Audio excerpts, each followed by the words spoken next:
Hello दोस्तों। तो कैसे हैं आप सब। स्वागत है आपका मेरे चैनल मिस्टर स्पाइसी पर। तो बिना टाइम वेस्ट करते हुए स्टार्ट करते हैं आज की स्टोरी। यह कहानी एक छोटे से गांव की है, जहां एक पुराना और सुनसान महल था। लोग उस महल के पास जाने से कतराते थे, क्योंकि वहां एक पिशाचनी का वास था, जिसे कर्ण पिशाचनी कहा जाता था। इस पिशाचनी का नाम कर्ण पिशाचनी इसलिए पड़ा क्योंकि वह लोगों के कानों में बुरी बातें फुसफुसा कर उन्हें अपने बस में कर लेती थी।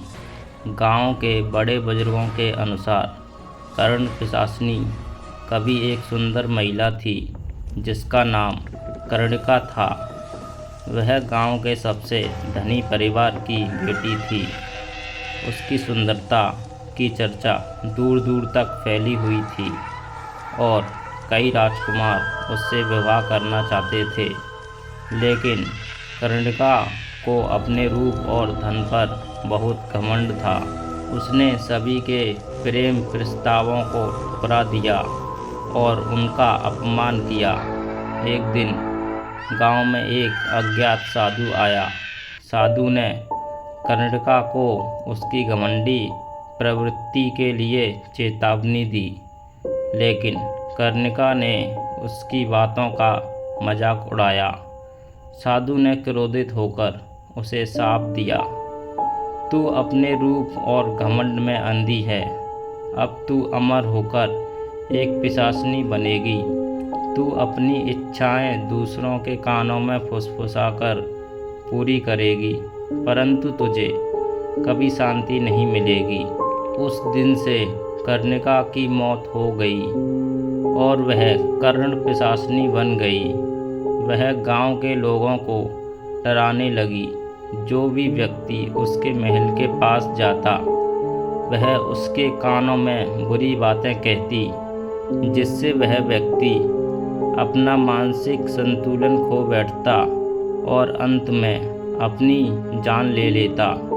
गांव के लोग इस पिशाचनी से इतना डरते थे कि सूर्यास्त के बाद महल के पास जाने से भी बचते थे।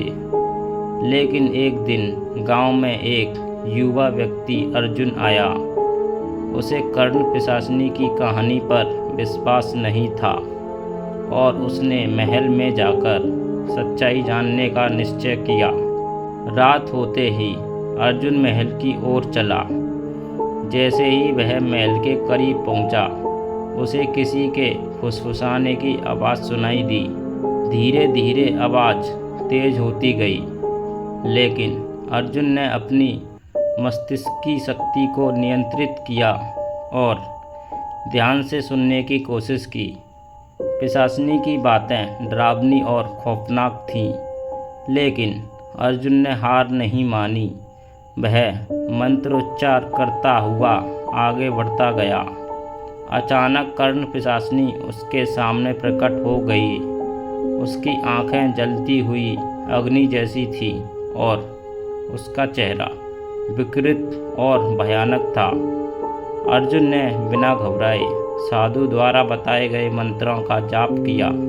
कुछ ही क्षणों में कर्ण पिशाचनी की चीख गूंज उठी और वह आग की लपटों में घिरकर गायब हो गई।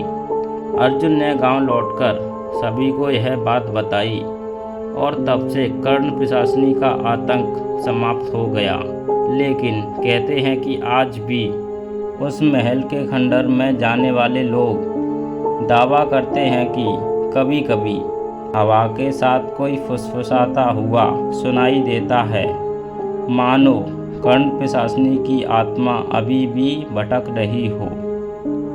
तो दोस्तों, आज की कहानी यहीं समाप्त होती है। तो कैसी लगी आपको मेरी आज की स्टोरी। अगर स्टोरी पसंद आई हो तो लाइक कर दें और मेरे चैनल को सब्सक्राइब कर लें। तो दोस्तों, मिलते हैं अगली स्टोरी में। बाय।